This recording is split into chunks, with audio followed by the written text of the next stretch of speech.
Hai sahabat-sahabat Guru Singa dimanapun kalian berada. Semoga kalian semua sehat-sehat selalu ya. Hari berganti hari, bulan berganti menjadi tahun. Namun ada yang dari dulu tidak pernah berubah. Penculikan dan perbudakan secara paksa dari tahun demi tahun tidak pernah berubah. Penculikan bukan saja melibatkan anak-anak, akan tetapi terjadi terhadap orang dewasa juga. Ada banyak kasus penculikan orang dewasa dan beberapanya begitu viral hingga diangkat menjadi sebuah film. Mari kita terokai cerita hari ini.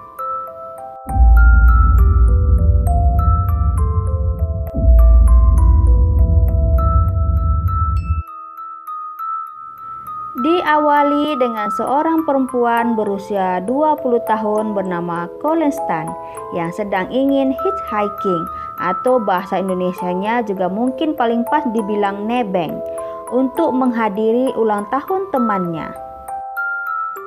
Colleen berdiri di tepi jalan menunggu mobil yang ingin memberikannya tumpangan secara gratis. Di California pada tahun 1977, tepatnya di Red Bluff, ini biasa bahwa di tepi jalan banyak orang berdiri dan menyetop mana-mana kendaraan yang bersedia memberikan mereka tumpangan. Tak lama setelah itu, sebuah mobil yang dikendarai Cameron dan Jenny Hooker berhenti memberikan tumpangan kepada Colleen. Alasan Colleen mau nebeng mereka karena mereka adalah pasangan suami istri yang terlihat ramah dan baik hati. Sayangnya bukan diantar ke tempat tujuan yang dia inginkan. Justru dia dibawa ke rumah pasangan itu yang jauhnya berkilo-kilometer dari rumahnya sendiri. Singkat cerita, dia dijadikan budak seks oleh pasangan sakit jiwa itu. Colleen diperdaya dan dijelajahi cerita bahwa terdapat perusahaan atau the company yang kegiatannya adalah memperbudak orang dan menjadikan budak-budak tersebut adalah milik mereka seutuhnya, baik jiwa ataupun raga.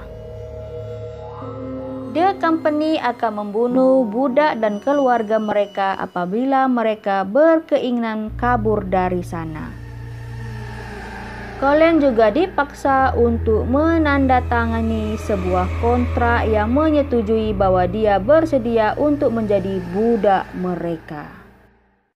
Colleen diberi nama Kay dan dilarang untuk menggunakan nama aslinya sejak dia menjadi budak pasangan Hooker ini. Dia diberikan kalung di leher sebagai penanda bahwa dia adalah seorang budak dan yang paling parahnya, dia dipaksa untuk menempati sebuah kotak berukuran peti mati yang ditempatkan di bawah tempat tidur pasangan itu. Dia ditahan dalam kotak itu selama 23 jam sehari, yang mana artinya dalam satu hari dia hanya bisa bergerak bebas 1 jam sahaja. Namun sedihnya dalam 1 jam ini justru ia diperkosa, disiksa dan diberi makan seadanya. Pasti kalian bertanya-tanya siapa sih sebenarnya otak dari kesadisan ini? Si Cameron kah atau si Jenny? Well, ya jawabannya adalah Cameron. Dari usia remaja, Cameron sudah suka mengikat perempuan. Perempuan tersebut kemudian diperkosa dan disiksa. Anyway, Colleen ditahan oleh pasangan Hooker dari tahun 1977 hingga 1984 yang berarti selama 7 tahun. Dalam prosesnya sebetulnya terdapat perjanjian antara Cameron dan Jenny bahwa Cameron diperbolehkan untuk memperbudak Kay, tetapi tidak diperbolehkan untuk memperkosanya. Ya, kalau menurut saya sih istrinya tidak rela suaminya selingkuh, menunjukkan ada sisi humanis dalam diri James. Diceritakan Jenny bekerja dengan shift malam. dan jam-jam Janice bekerja dimanfaatkan Cameron untuk memperkosa Kay. Lambat laun muncul empati dari Colin terhadap Cameron. Mungkin karena pasangan itu adalah satu-satunya manusia yang berinteraksi dengannya. Empati ini pun berlaku dua arah. Cameron mulai memperbolehkan Colin untuk keluar lebih sering, bercocok tanam, memotong kayu, mencuci baju, bahkan kembali ke rumah keluarganya selama 2 hari.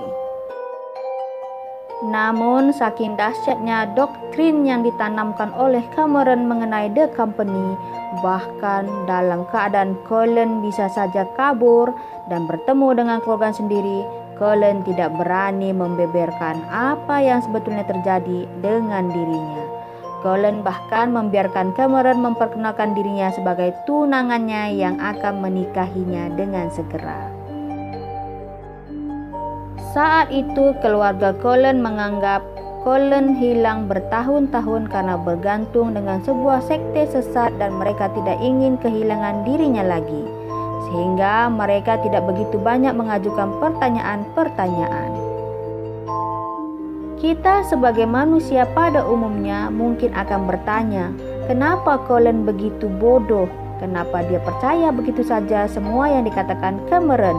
Dan tidak sebentar saja dia berpikir bahwa The Company hanyalah bualan Cameron yang sebetulnya tidak pernah nyata. Mungkin saja doktrin yang ditanamkan dalam benak kita setiap hari akan menjadi sesuatu yang kita yakini. Dan apabila kita tidak diberikan kebebasan waktu dan ruang untuk mencari informasi, keyakinan itu akan menjadi tertanam dalam diri kita dan tidak memberikan ruang untuk berpikir. Kemudian kejadian ini diketahui oleh istrinya Janice. Janice merasa sangat sedih dan dia merasa sangat iba kepada Colin pada saat itu. Maka kecemburuannya atas suaminya yang akan menikahi Colin pada saat itu yang membongkarkan segala-galanya. Janice mengatakan kepada Colin bahwa The Company itu tidak pernah ada dan tidak pernah nyata di dunia ini. Itu hanyalah karangan daripada Cameron untuk memperbudak dirinya. Janice juga dulunya adalah seorang budak seks untuk Cameron pada usianya 15 tahun. Setelah beranjak dewasa, mereka pun menikah. Kenapa Janice membantu Cameron suaminya untuk memperbudak Colin? Karena di sini Janice sudah tidak tahan untuk diperlakukan semena-mena oleh suaminya dan ia mengizinkan Cameron untuk mencari budak baru untuk memuaskan nafsunya. Dan akhirnya Janice membebaskan Colin dengan meninggalkannya di stasiun bus sebelum melarikan diri bersama anak-anaknya pada tahun 1984. Colin tidak terus pergi ke kantor polisi, namun Janice, istri kepada Cameron, telah melaporkan kejadian itu 3 bulan kemudian dan dijanjikan perlindungan sebagai balasan atas keterangannya. Akhirnya Cameron dituntut di dalam persidangan. Dilaporkan ia dipenjara selama 104 tahun. Namun boleh dapat pembebasan awal melalui parol seawal 2021. Ya, tahun ini. Bagaimana menurut kalian tentang kisah ini? Adakah Colin yang bodoh ataupun memang Colin ini sudah terpengaruh dan dicuci otaknya oleh Cameron dan istrinya? Peringatan untuk semuanya agar berhati-hati dimanapun kalian berada. Jangan terlalu percaya kepada siapapun itu, terlebih-lebih lagi orang yang kalian tidak pernah jumpai ataupun orang yang tidak pernah kalian kenali. Karena mereka belum tentu baik ataupun jahat. Kita tidak tahu kan? Jadi berhati-hatilah semua sahabat-sahabatku dimanapun kalian berada. Semoga Tuhan selalu melindungi kalian. Kalau kalian suka dengan cerita ini, kalian boleh like dan komen di bawah. Terima kasih.